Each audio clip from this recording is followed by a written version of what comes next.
Graça e paz do Senhor Jesus seja com todos os meus irmãos. Que a graça e a paz do Senhor Jesus se multiplique sobre a sua vida, sobre a sua família, sobre o seu corpo, lhe dando saúde, sobre o seu trabalho, sobre todas as áreas da sua vida e que sejamos instrumentos de Deus para levar a sua graça e a sua paz por onde nós formos neste novo dia. Amém, povo de Deus? Estamos aqui de volta para continuar a leitura da Palavra de Deus.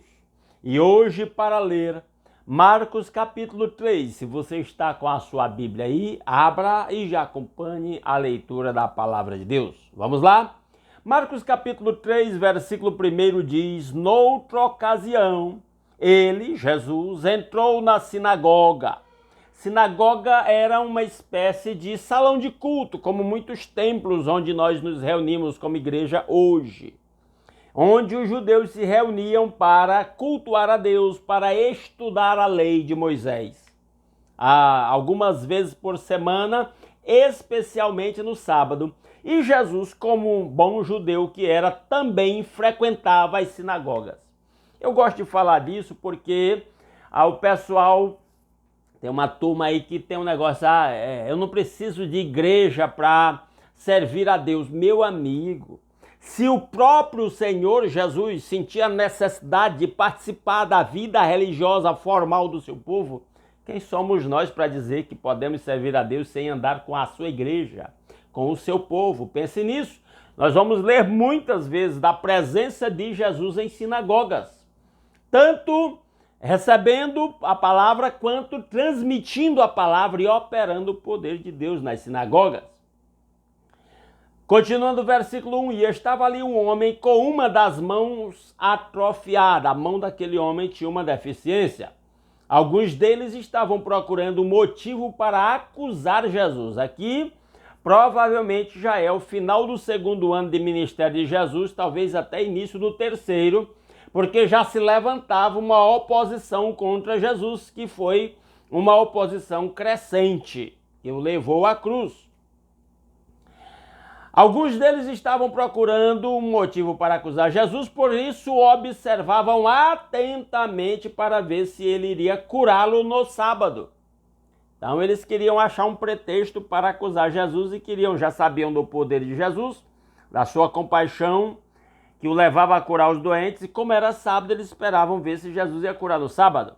Versículo 3. Jesus disse ao homem da mão atrofiada: levante-se e venha para o meio. Jesus não está fazendo nada escondido, ele chama o homem para o meio. Verso 4. Depois Jesus lhes perguntou: o que é permitido fazer no sábado, o bem ou o mal? Salvar a vida ou matar? Mas eles permaneceram em silêncio. Jesus está mostrando que o sábado, como todos os demais dias, era uma oportunidade de fazer o bem. Versículo 5. Irado, Jesus se ira contra a dureza do nosso coração pecador, do coração do ser humano endurecido.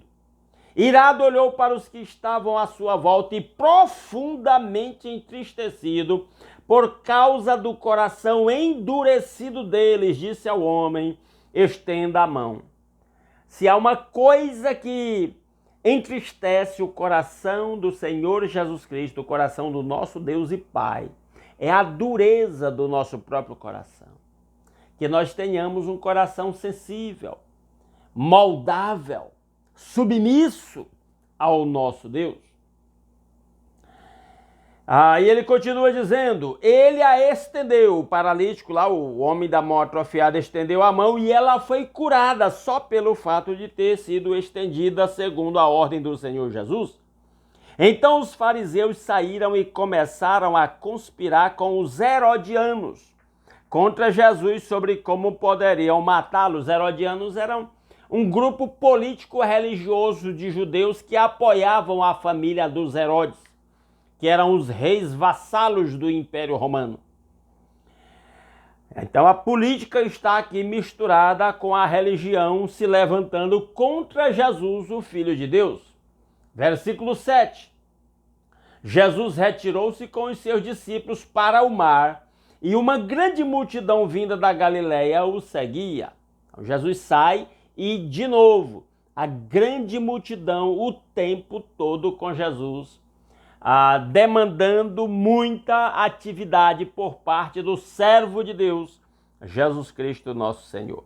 Inclusive, Jesus como servo é um modelo para nós vamos chegar ao capítulo 9, onde será dito explicitamente, é um modelo para nós que somos chamados, o Evangelho de Marcos é um chamado para nós, para sermos servos do Senhor. Um cristão é um servo de Cristo e ele serve a Deus servindo o seu próximo. Eu agora, como os irmãos sabem, quem me acompanha, eu estou de férias, é mês de julho, estou de férias viajando com a minha esposa. Por exemplo, ontem um irmão entrou em contato comigo pelo WhatsApp para me perguntar sobre a possibilidade da internação de um morador de rua num centro de recuperação que a gente auxilia lá em Goiânia. E o irmão até meio constrangido pelo fato de que eu estou de férias, disse: meu irmão, em relação ao ministério, eu sempre estou disponível e aquilo que eu puder fazer, mesmo estando no período de férias, eu nunca vou me omitir. Ontem eu preguei aqui na Igreja Batista do Cordeiro em Colmeia, eu já orei, visitei irmãos, orei. Então, mesmo estando de férias, eu sempre estou trabalhando no reino de Deus, disponível para o reino de Deus. E ele continua dizendo, nós paramos aqui no versículo 6, né? Versículo 7, Jesus retirou-se com os seus discípulos para o mar e uma grande multidão, vinda da Galiléia, o seguia. Verso 8, quando ouviram a respeito de tudo o que ele estava fazendo, a fama de Jesus se espalhou. Muitas pessoas procedentes da Judéia, de Jerusalém, da Idumeia, das regiões do outro lado do Jordão e dos arredores de Tiro e de Sidom foram atrás deles. Pessoas atrás do Senhor Jesus. Multidões necessitadas dos seus ensinos, dos seus milagres. Versículo 9, por causa da multidão ele disse aos discípulos que lhe preparassem um pequeno barco para evitar que o comprimissem.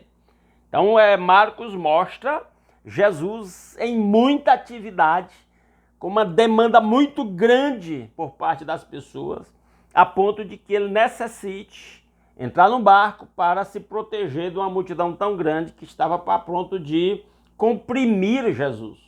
Verso 10. Pois ele havia curado a muitos, de modo que os que sofriam de doenças ficavam se empurrando para conseguir tocar nele. Sempre que os espíritos imundos o viam, prostravam-se diante dele e gritavam: Tu és o Filho de Deus. Mas ele lhes dava ordens severas para que não dissessem quem ele era.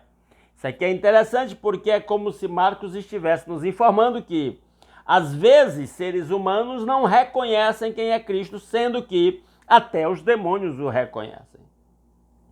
Versículo 13. Jesus subiu ao monte e chamou a si aqueles que ele quis, os quais vieram para junto dele. Aqui ele está escolhendo os seus apóstolos. Escolheu 12, designando os apóstolos. A palavra apóstolo significa enviado. Então, esses homens eram os enviados de Jesus, os mensageiros de Jesus, né? Aqueles que ele iria preparar para serem os seus mensageiros. Designando os apóstolos para que estivessem com ele e os enviasse a pregar.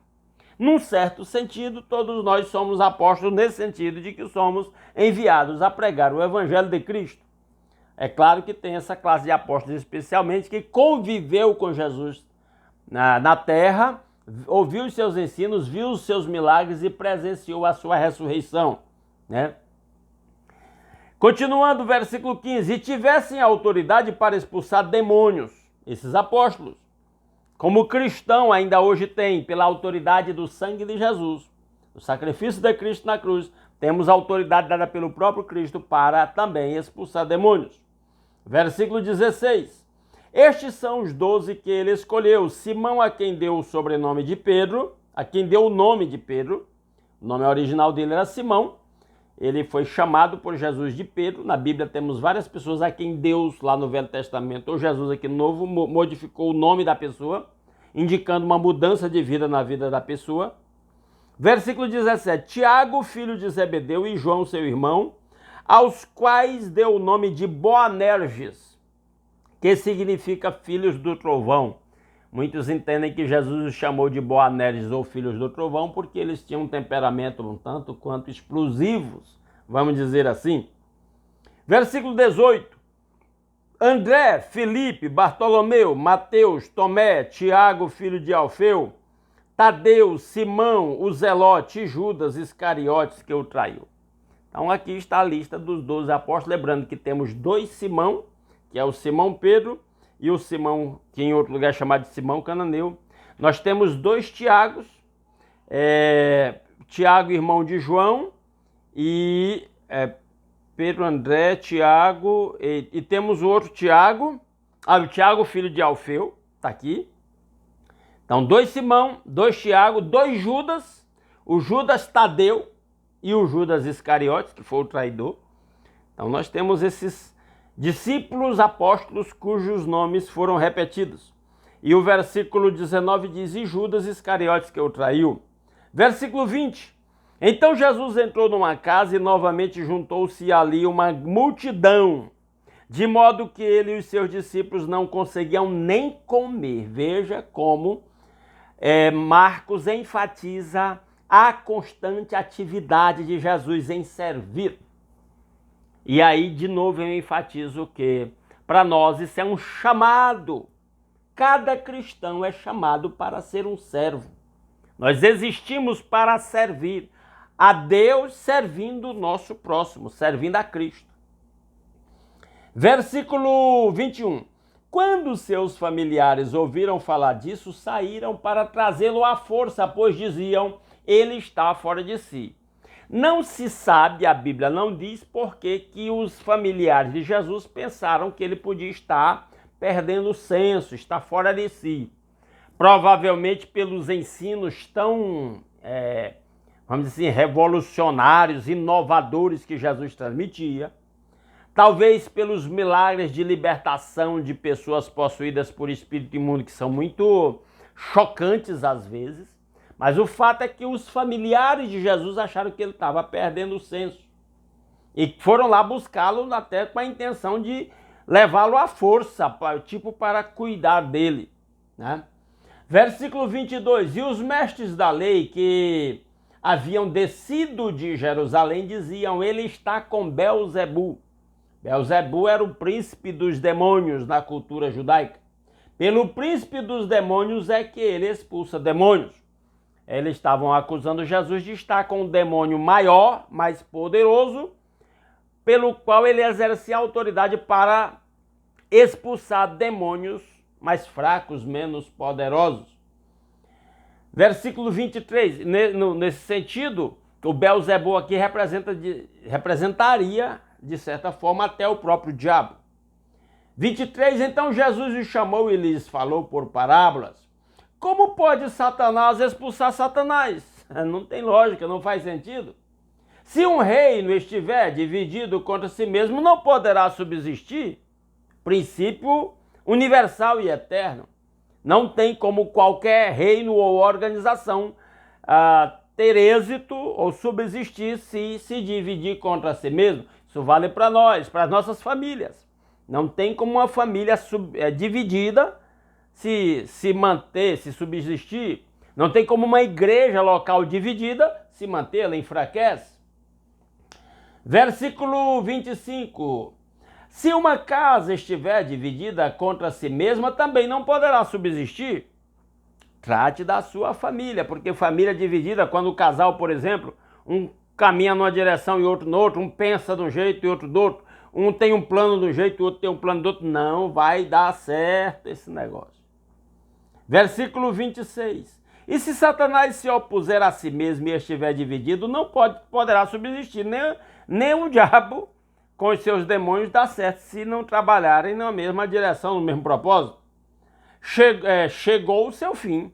Qualquer instituição, organização, empresa, família dividida, igreja dividida, chegou o seu fim.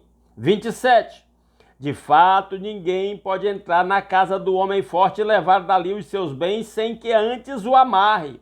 só então poderá roubar a casa dele.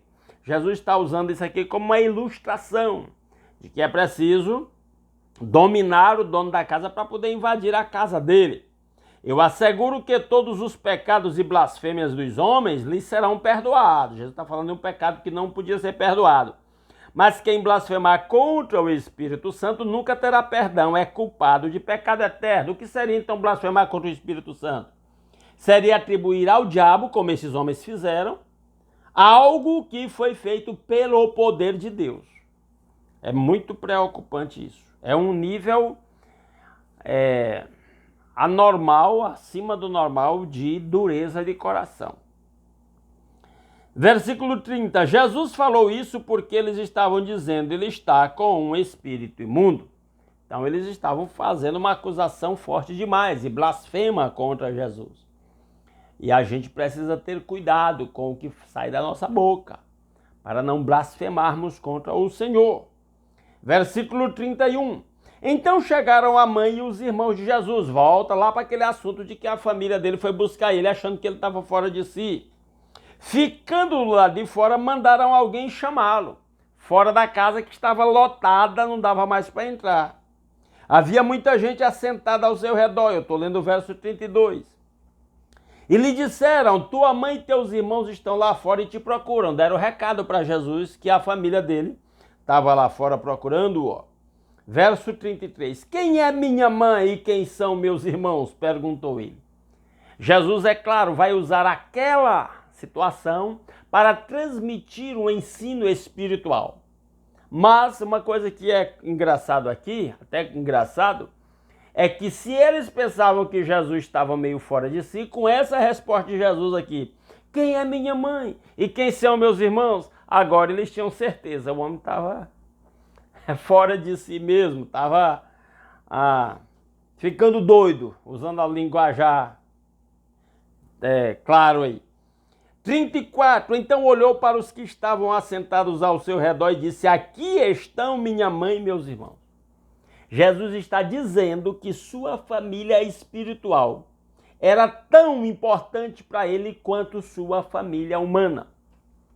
E assim é para o autêntico discípulo de Jesus. Temos as nossas famílias humanas, devemos amá-los, respeitá-los, cuidar das nossas responsabilidades para com as nossas famílias humanas, mas entendendo que não podemos desprezar ou colocar em segundo plano a nossa família espiritual. E até nisso se subtende o valor da comunidade cristã local da qual nós fazemos parte. E é mais um golpe nos tais desigrejados. Ficam dizendo por aí uma língua ferina criticando a igreja do Senhor Jesus, né?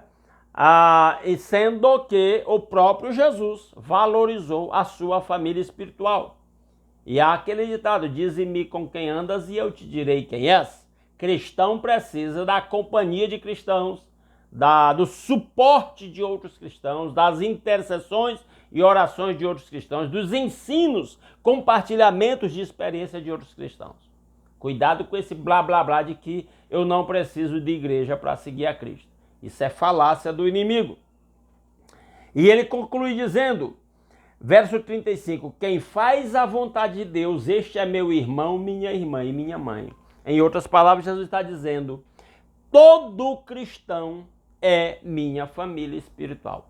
Todo cristão verdadeiro, ele diz, aquele que faz a vontade de Deus, aquele que obedece a Deus, é membro da família espiritual de Jesus. E é essencial, essa família é essencial para a vida do autêntico cristão. Amém? Eu espero que essa palavra tenha sido edificante para todos os meus irmãos. Deixa aí nos comentários do vídeo se você concorda ou discorda de alguma opinião que eu dei aqui, alguma coisa que eu destaquei. Comente se você notou alguma coisa que eu não mencionei. Se discorda de mim, não tem problema nenhum. Tá bom? Deixa aí nos comentários do vídeo. Dê um like nesse vídeo aí antes de sair. Isso ajuda o vídeo, tanto os comentários quanto o like, a ganhar repercussão na plataforma. Se puder, compartilhe nas suas redes sociais, grupos de WhatsApp, por favor. O link desse vídeo aí, para que ele alcance mais pessoas. E se alguém, porventura, está nos assistindo aqui pela primeira vez e ainda não está inscrito no nosso canal e gostou desse conteúdo e quer continuar acompanhando a leitura diária de um capítulo da Palavra de Deus, se inscreva no nosso canal, tá bom? Vamos orar? Nosso Deus e nosso Pai, toda a honra, glória e louvor sejam dados a seu excelso nome. Muito obrigado pelas incontáveis bênçãos com que o Senhor nos tem abençoado. Muito obrigado por mais uma noite de descanso tranquilo, por acordar nesse novo dia com saúde. Obrigado pelo novo dia, pelo lar, pela família. Obrigado pelo pão de cada dia, obrigado pelo trabalho com que cada um ganha o sustento da família. Muito obrigado pela oportunidade de começar o novo dia alimentando nosso espírito com a sua palavra, orando uns pelos outros. Obrigado por esse meio de comunicação que nos permite essa interação, ó Deus, esse compartilhamento de experiências. Que a bênção do Senhor esteja sobre a vida de cada um dos meus irmãos, dando saúde para quem está doente, tocando com o seu toque curador. Ó Deus, fazendo milagres a favor do seu povo. Se vai usar os médicos, os medicamentos, as internações, as cirurgias, seja feita a sua vontade. Opera no espírito, na alma e no corpo, restaurando o que precisa ser restaurado. Que a bênção do Senhor esteja sobre cada casa, fazendo de cada casa um templo de adoração ao Senhor, onde Jesus reine com amor, alegria, a paz e todos os demais frutos do Espírito Santo, trazendo harmonia entre os casais, entre os pais e os filhos, entre os irmãos, para que cada lar seja um lugar de paz, de aconchego, de estabilidade espiritual, de estabilidade até física, de acolhimento, ó Deus. Que cada lar seja um templo de adoração ao Senhor Jesus. Que a bênção do Senhor esteja sobre o trabalho de cada um dos meus irmãos, fazendo prosperar. Abre portas de emprego para quem está desempregado. Dê soluções financeiras para quem está endividado. Dê sabedoria a cada um para administrar os recursos que o Senhor tem confiado a cada servo seu e fazer-nos prosperar e multiplicar, ó Deus, para que vivamos com liberdade e com liberalidade econômica, ó Pai, tendo o suprimento das nossas vidas, das nossas famílias e até para socorrer aqueles ao nosso redor que passam necessidade e também para o sustento do seu reino, para o investimento do seu reino, da propagação do seu reino aqui na terra.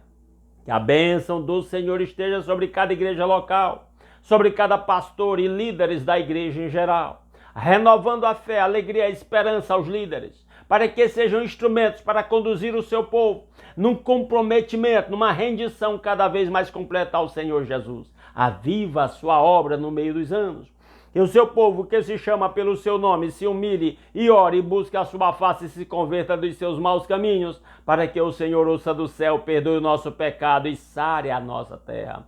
Ó Deus, envia os obreiros para aquelas igrejas que estão sem os seus pastores. E aí nós nos lembramos da primeira igreja batista Tocantinópolis, primeira igreja batista em Eugênio Barros, primeira igreja batista lá em Coelho Neto e muitas outras, ó Deus. Envia os seus obreiros segundo o seu coração, que apacenta o seu rebanho com prudência e com inteligência. Tudo isso nós pedimos graças ao nosso Senhor Jesus Cristo, ao seu sacrifício em nosso lugar, a maior de todas as bênçãos, o perdão dos nossos pecados, a nossa reconciliação com o Pai, o livre acesso à sua presença, o privilégio de fazer parte do seu povo, do seu corpo aqui na terra.